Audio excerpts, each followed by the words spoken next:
ভাই খাওয়ানোর মতন কি আছে? ভাই ভাত আছে, ডাল আছে, সবজি আছে, গরুর গোছ আছে, মুরগির গোছ আছে, ডিম আছে, ব্রয়লার মুরগি আছে, কক মুরগি আছে, আলু ভর্তা আছে। আপনি কি দিয়ে খাইবেন? ভাই গরুর মাংস কত করে? ভাই গরুর মাংস 150 টাকা। ভাই তাহলে ব্রয়লার মুরগি কত করে? ভাই ব্রয়লার হলো 80 টাকা। আপনি কোনটা দিয়ে খাইবেন? ভাই তাহলে এক কাজ করেন, গরুর মাংস দিয়ে এক প্লেট বাদ দেন। রুহুটা তো কষ্ট দিলে হইব না, রুহুটা গরু গোস্ত খাইতে চাইছে।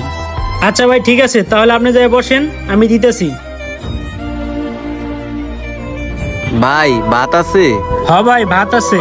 ভাই ভাত আছে, ডাল আছে, সবজি আছে, গরুর গোছ আছে, মুরগির গোছ আছে, ডিম আছে, ব্রয়লার মুরগি আছে, কক মুরগি আছে, আলু ভর্তা আছে। আপনি কি দিয়ে খাইবেন?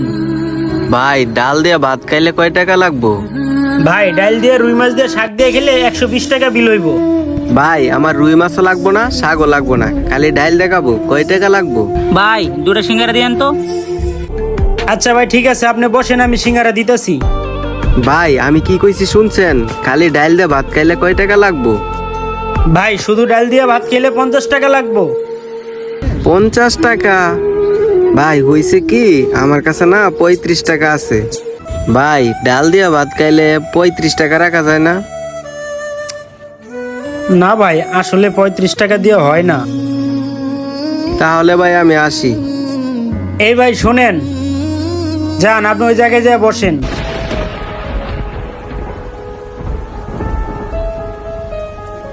ভাই আমার বিল কত হয়েছে? ভাই আপনার টোটাল বিল 200 টাকা হইছে। এই নেন টাকা।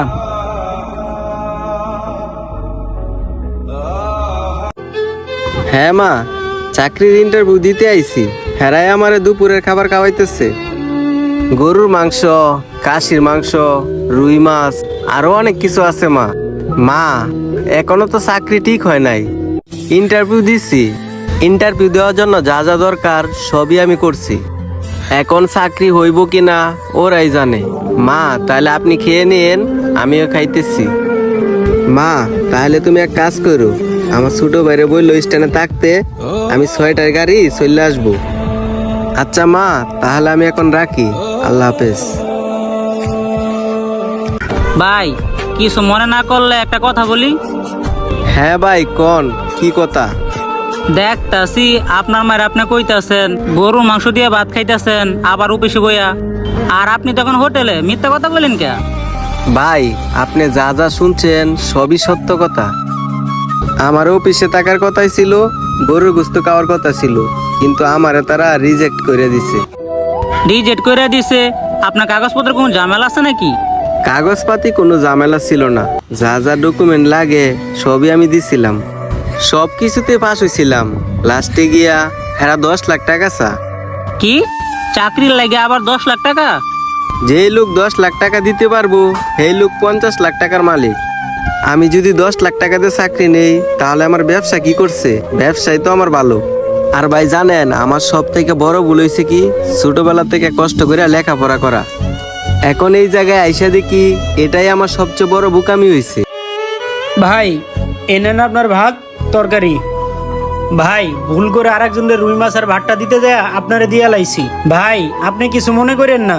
ভাই লাগবে না মাছ, আপনি আমারে ডাল দিয়ে দেন, আমার ডাল দিয়েই হবে। ভাই আপনি এই মাছ দিয়েই খান, আমারে 35 টাকায় দিয়েন, আমার অনুরোধ। এই খাবারটা যদি আপনি এখন না খান তাহলে এই খাবারটা নষ্ট হয়ে যাবে। আচ্ছা ভাই ঠিক আছে, তাহলে আমি খাইতেছি। তো ভাই চাকরির খবর কি? চাকরি কইটা বাদ? ভাত দিব না তো কি করব? ওই চাকরি কি আমি করব? ভাই আপনার কি মনে হয় 10 লাখ টাকা ঘুষ দিয়ে আমি চাকরি নিব? আগে যারা যত ভালো লেখাপড়া করতো তারা তত ভালো চাকরি পাইতো, আর এখন যাদের কাছে যত বেশি টাকা আছে তারা তত ভালো চাকরি পাই। আচ্ছা ভাই এই হোটেল মালিকটার নামটা কি? সোহেল সরকার। ও ভাইয়ার মন মানসিকতা অনেক ভালো আছে। ডাইল দিয়ে ভাত চাইছিলাম 35 টাকার মাঝে, এখন আমার দেখি মাছও দিয়ে দিছে, ডাইলও দিয়ে দিছে। বুঝলাম না আমি কিছু। হ্যার মতো মানুষ এত কিছু বলে দিয়া দিল? না ভাই হ্যাঁ এমনি লোক ভালো আছে। ভাই বিল কত হইছে? ভাই 10 টাকা বিল হইছে। 10 টাকা? এই যে নেন। আচ্ছা ভাই, সত্যি করে একটা কথা কন তো, আপনি ওই লোকটারে কি মাছ আর তরকারি ভুল করে দিয়ে দিছেন? ভাই শুধু লাভ খুঁজলে হইব, একটু লসও খুঁজতে হইব। আর ওর অনেক ক্ষুধা লাগছে, আর ওর মতো ছোট ভাই একটা আমারও বাসায় আছে। ভাই শুধু লাভ খুঁজলে হয়, মাঝে মাঝে ব্যবসায় লসও খুঁজতে হয়। সেই জন্য ওরে আমি খাওয়াইছি। আর এরকম লোক যদি খেয়ে মন থেকে দোয়া করে, তাহলে আমার অনেক ভালো লাগে। ভাই আমি বুঝতে পারছি আপনি ভুল করে খাবারটা দেন নাই, কারণ তো একটা ছিল, আর আমি সেটা বুঝতে পারছি, সেই জন্যই আপনাকে জিজ্ঞাসা করলাম। ভাই আপনার কাজটা আমার কাছে ভালো লাগছে, আল্লাহ যেন আপনার ব্যবসায় বরকত দেক। আমাদের দেশে কিছু মধ্যবিত্ত পরিবারের ছেলেরা আছে যারা টাকার অভাবে ভালো কোনো একটা চাকরি নিতে পারে না, কারণ যাদের নুন আনতে পান্তা ফুরায় তারা কোথায় পাবে 4-5 লাখ টাকা চাকরির জন্য। বর্তমান সমাজটা এতটাই খারাপ, টাকা ছাড়া কেউ কাউকে চিনে না। যার টাকা আছে চাকরি সে পাবে, যার টাকা নেই সে চাকরি পাবে না। যদি আমাদের ভিডিওটি আপনাদের ভালো লেগে থাকে, অবশ্যই লাইক কমেন্ট শেয়ার করে আমাদের সাথেই থাকবেন। সবাইকে ধন্যবাদ ভিডিওটি দেখার জন্য।